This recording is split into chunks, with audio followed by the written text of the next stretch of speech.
Hey everyone, welcome to episode 3 of Local Frequency. It's Hunter LeClaire and Susan Ammons. Yep, hey Susan. Hi. We are here for lunch today talking about more tourism things. We wanted to talk today about kind of what it's like growing up in the locality that you're marketing, how it's different if you had moved there and didn't grow up there, some of our favorite things happening this summer, and kind of just recapping what makes Gloucester so special. So we were hoping that we would just kind of talk about all of the things that re-energize us about our day-to-day job. And we decided to choose this topic during our busiest month, which is great. Yeah, but it's busy and luckily we like our job, so that's helpful. Yeah, that helps. It's busy, but it's also very exciting. So it makes the work much better. Yeah, and you guys should all know about how busy it is because our last episode we talked about just all the different events happening this month. Um, so what made me think of wanting to kind of talk with Susan about this is just a little bit about my background is I grew up in Gloucester. I went through Gloucester public schools. I went to RCC for 2 years. Then I finished my degree in Roanoke and moved back here after school. I worked at a nonprofit locally for about 10 years. And so just like a deep rooted Gloucester girl. And I feel like that kind of gives me an edge on knowing different things in the community. And I was thinking about Susan's background, who grew up in Middlesex. And I was like, well, you're from here too. And she was like, actually, kind of not really. Not So, really. Susan. Anytime I tell someone that, I didn't grow up in Gloucester, and then I tell them Deltaville, they're like, yeah, you did. You're close enough. But I was telling Hunter earlier that even though I grew up in Deltaville, a lot of the times we came to Gloucester growing up for our bigger chain stores. So Walmart, we did come to the movie theater. We loved the bowling alley. And so I did not know a lot of the hidden gems that Gloucester had when I started my position. Like Hunter, I went to school and I moved away for a little bit and then I came back. And so I got to see other places. And even though I was really close to Gloucester for the majority of my life, I still, when I started this position, there were so many things that I was like, whoa, this has been here the entire time. And I had no idea. Yeah. So one of the examples that came up is Rosewell. And I mean, I went to Rosewell as a field trip, like a pretty Right. frequent field trip. And Rosewell is some ruins, really from like the Revolution era. The Page family, who is very influential in Gloucester and helping to end the war, the Revolution here locally. And Susan was like, I had never been there until I started my job. And what's crazy is, we visited Jamestown and we went across the bridge. So we drove through here. So if there's any Middlesex County schools that are listening, Rosewell is a great field trip spot. Yeah. I'm sure I had been to other places in the county when I was much younger. But starting this position, I think I took the first maybe 2 months and I just went and explored and took my camera and went and made sure that I knew, one, what I was talking about. When somebody asked, what is there to do? What's in Gloucester? I wanted to make sure I knew. So I had learning to do. Yeah. So, what would you recommend for someone who is in a tourism hospitality related position who is maybe moving to a new locality? Like, what are the must do's, like your top 5 within your first 6 months? I mean, I would say, study up on where you're moving to, but that can only take you but so far. So it's great to get into your new location and know all these facts, but I would just take time and go explore. I love that I can say, I've been to Rosewell, I've been to Guinea, I've been to all these things, and I was actually there. I'm just not spitting facts. I can tell them the things I saw. I took pictures. So if you're able, I would take the first couple months and just explore and, if you're in marketing like I am, of course, document your trips. And just try to take it all in. That way, when someone asks you, your opinion or what there is to do, you can rattle off all kinds of things because you've done it yourself. Yeah. Where on the flip side, I know a lot of the locations, I know the businesses, I know what they sell, I know their quality of customer service. You know who's owned things and who owned it before that and whose daughter is on what and does Yeah. this and Well, you and know a lot that's a more. little bit hard for me though, honestly, is because I always, I don't know, I like I like doing things like this podcast, whatever. I'm not scared to get in front of a camera, but I'm also very introverted, and I don't like going into businesses and asking them to make a donation to us or anything like Yeah. that if I'm not supporting that business. So, one, like, that's a financial contribution that like I'm making on my own. For example, I went into Bubba's the other day and was asking them if they would provide a lunch for the influencers that are coming. And I'm not going to walk into a business and ask them for something free if I'm not like actively supporting that business too. Um, because I grew up here and I live here, and I think that that's important if I want to network. But also, just I'm always scared that like people aren't going to recognize me, or maybe that they know like an old version of me, or it's the whole stereotypical when you went to school here and how many people you know. I get that. Sometimes that makes me a little bit nervous about doing certain things in my job. Yeah, I get that. I anytime I go back to Deltaville, I mean, there's not anytime you can go into the grocery store and not see somebody you know. So when you are working and you're promoting and you run into business owners, I can see where sometimes that could be awkward, Yeah, especially if like we've been focusing on one end of the county during this time and then there's a lot going on in the other section of the county and we're trying to like share the love everywhere and you kind of get asked, hey, forget about us, or you yeah, know and like you said, you went into Bubba's. Not only did you go into Bubba's, you were there for work, but you also bought dinner. right. And you made a reel out of it, which means I didn't have to do it.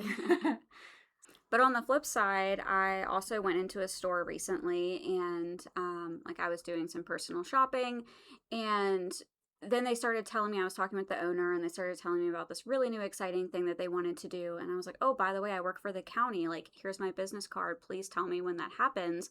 We would love to come market. And then they were like, oh, well, you work for the county. Like, I'd love to give you a discount on your purchase. And I was like, No, no, no. absolutely not.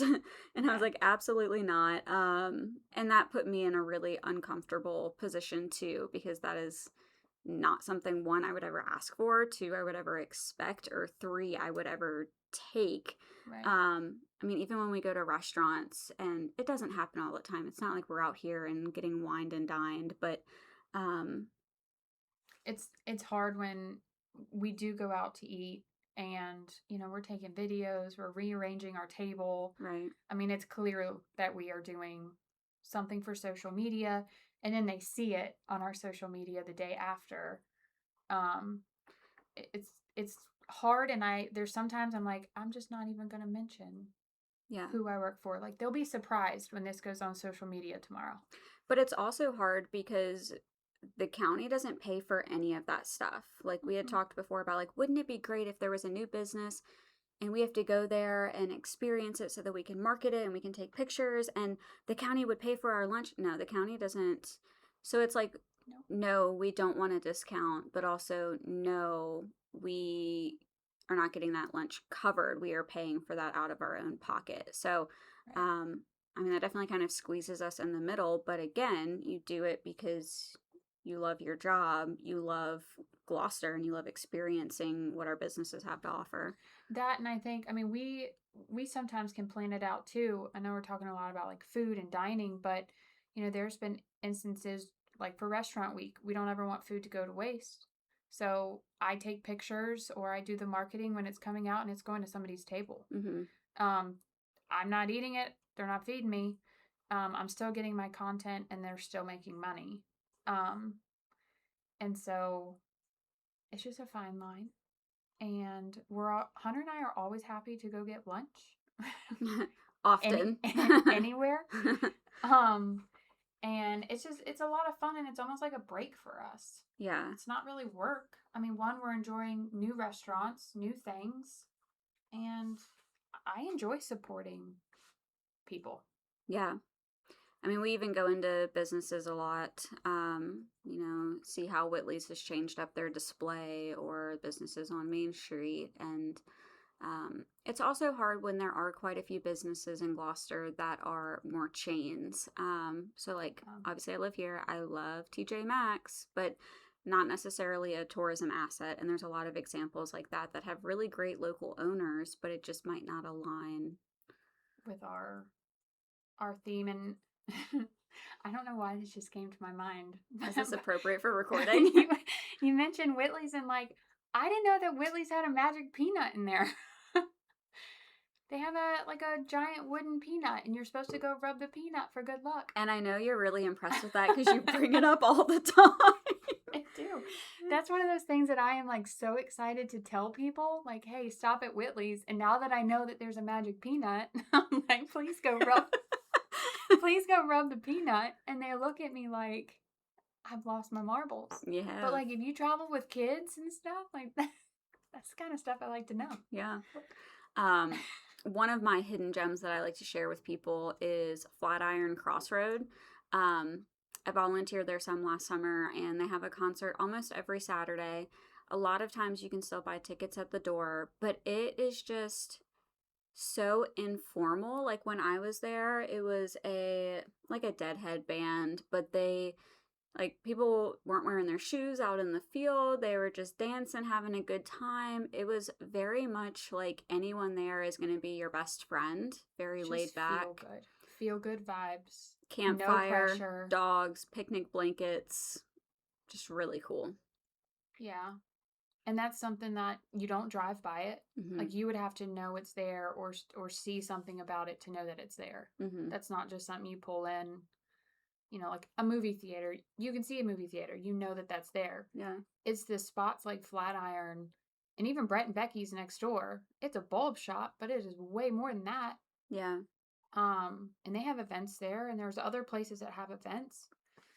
Well, it also makes our job is we're supposed to tell everybody about it. We made a post about our partnerships with the ladies down at the Main Street Association, and they've had some staff changes, and we got to know them, and I'm really looking forward to what we can do. But obviously Main Street has so much. Our office is on Main Street, so we see them very frequently, and we had a comment that was like, well, what about Gloucester Point?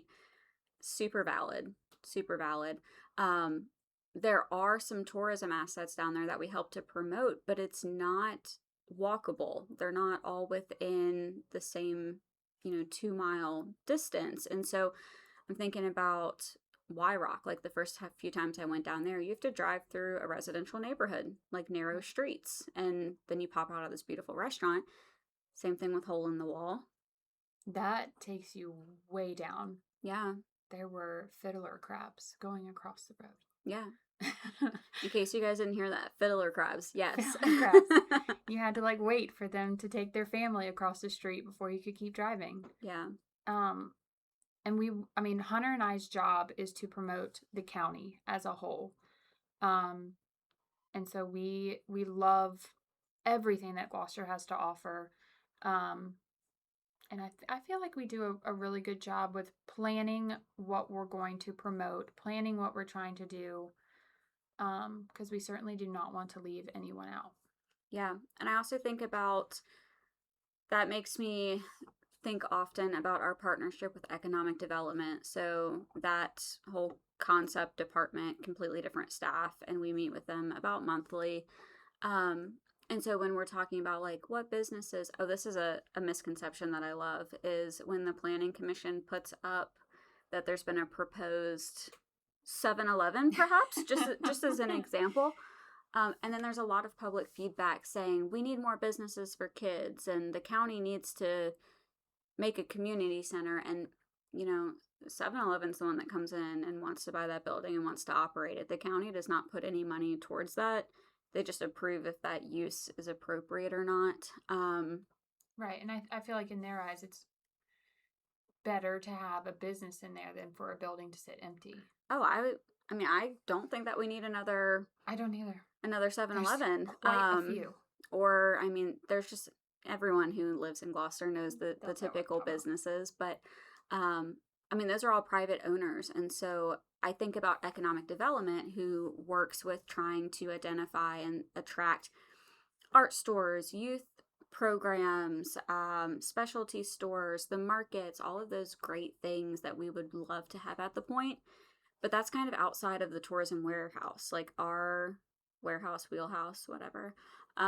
Like our job is to help promote. And so I'm thinking of what is within our control because we certainly can't spend $10 million to do all of the sidewalks at the point and facade grants and all of those things, but maybe we could do some additional wayfinding signs for some small businesses. Like, we're not going to be able to transform the image. That is a very heavy lift, a very long timeline. That and it's not that it's not being worked on. I mean, there's a lot of conversation about the point and beautification Mm-hmm. and just trying. I know, we can speak for the point, the beach. I mean, that's hopefully going to have some rehab. Yeah. And everybody, I mean, that the pier gets used a lot, and those are the things that we see and we can identify as being areas of improvement. But our tourism office, it kind of has the more fun end of the job. Like once it's beautiful, once it's ready to rock, then we get to promote and share with everybody. But that also means that we are more on the public facing side than planning, than economic development. And so that means that we get a lot of the feedback.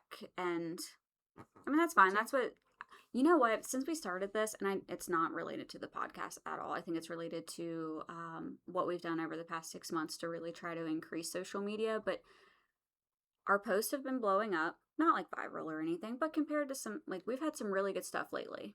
I would consider it viral compared to 6 months ago. Regional. Viral, Maybe not viral. viral, like according to other people, probably not. But like in our office, I feel like a few of ours have gone big time. So, and everything comes with a weight. So, some of our posts have been doing really good. We've gotten a lot of new followers. I don't know if it's just coincidental that we are also getting some more, I don't know, hard, critical, negative comment. So there's been some of that too. And a lot of those have a grain of truth or a legit feeling behind it. Sometimes it's based on a misconception. But I kind of appreciate those. They say, what is it? What's the saying? There's no bad publicity, right? Like, Yeah, I mean, a comment is a comment, a share is a share. I mean, I'll take it. But again, thankfully, and I think I mentioned this on one of our first podcasts, thankfully, one, our community comes to bat for us. And two, some people are just, they're not going to be happy with what we put out, and that's fine. Others will be happy. That's just how it works. yeah. I feel like you and I do a good job. Yeah, there are comments that come in that are not the best, and I can tell that it kind of like is a bummer, but we're just going to keep on doing what we're doing because it's working. It's just. And I also like to try to not take things too personal. So if someone comments and is like, I don't think they even say like you, but it's like no one cares about the point, or like, why don't we have any focus on this?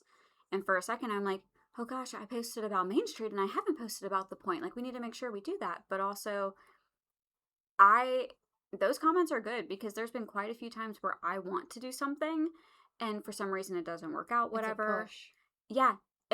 I want the public to speak out. I want the public to say, we don't want to sell old page, or we really need the point to be walkable, or.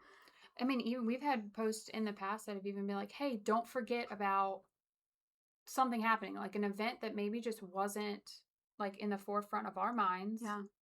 Like, well, dang, you're right. I forgot that was happening this weekend. Let's go get footage of it or something. Yeah. I mean, I mean, there's it's super only helpful. so many hours in the day, so I kind of wish we had more public feedback in some ways. Just be nice about it. Yeah. Please. You know that the meme that's like when you're yelling at somebody and it's actually like a cute little puppy? Uh-huh. That's what you're yelling at when you yell at us on Facebook. It's just Hunter and I, and we're like, we're so sorry. Or I like the one where it's like, my coworker Susan is going to post something on Facebook and you better like it. That's exactly what happens. Yeah, and Susan's like, this is a picture that I took at the beach. And I'm like, smile, Or, thumbs up. or when we put something up, and I know you and I both do it, we go back after we post something and we look every 2 minutes on how it's doing.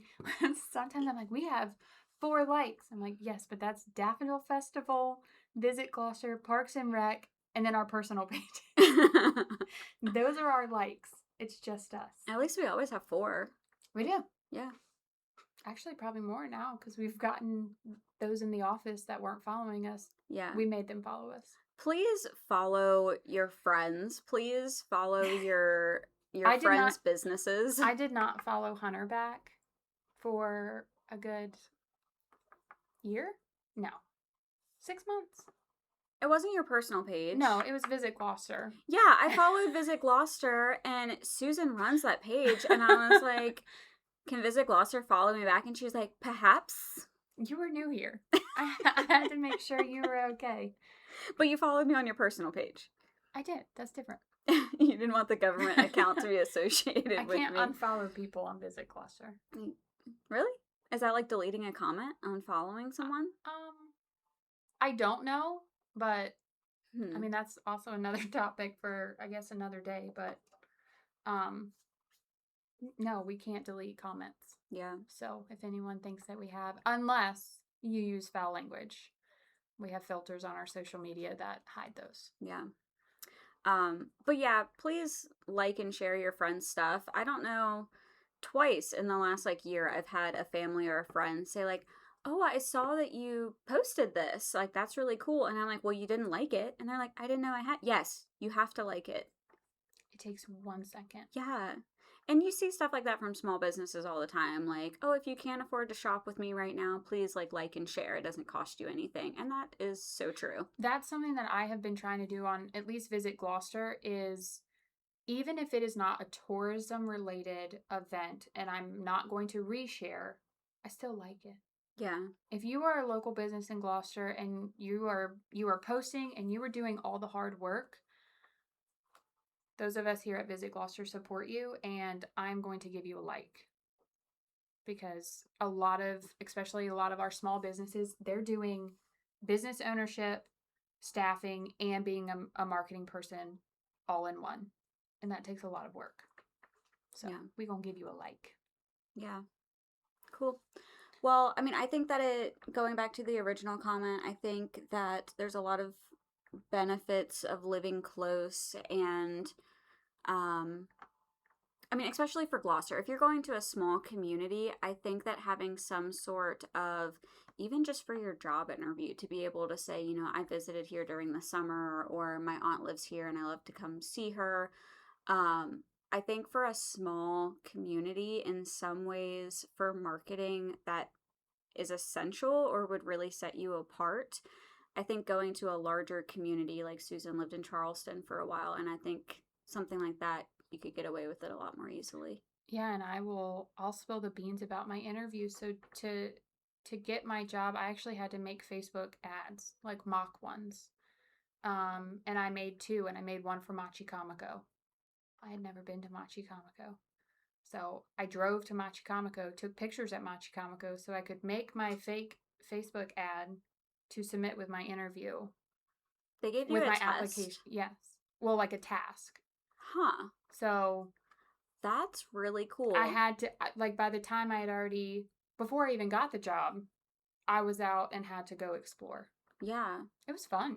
I love that because I've had interviews or I've given interviews to applicants where I had them do like an Excel test to like fix a formula. I've had them edit documents to find errors because try to be a grammar freak. But yep. That's interesting that they made you do a fake ad. It was a lot of fun. Yeah. It was really fun making a face pic. Like it looked like a legit post. It was a lot of fun. Oh, that's really cool. Yeah. So Great. Well, I mean, I think this is exciting. It's summertime in Gloucester. we have a lot going on. So if you are not following Visit Gloucester, please go do that. Like and share. Yes, like, share. I would say subscribe, but we don't put as much as we probably should on our YouTube. Mm. But Facebook and Instagram are going to be blowing up. We have the carnival coming in. We have to pick winners. Yes, we do have a competition right now for our carnival. If you want to win some free tickets to go ride some rides, we have that going on. That's been a lot of fun. Yes, that actually has to go up Today. today. Oh, okay. So we have go work pick to people. do. All right. Well, thank you guys. We appreciate everyone who tunes in and listens. Even just to hear Susan and I chat. We'd love any feedback on other topics or maybe just some inside scoop you want to know about Gloucester tourism or businesses or what you think would be interesting. So thanks. Very cool. Thank y'all.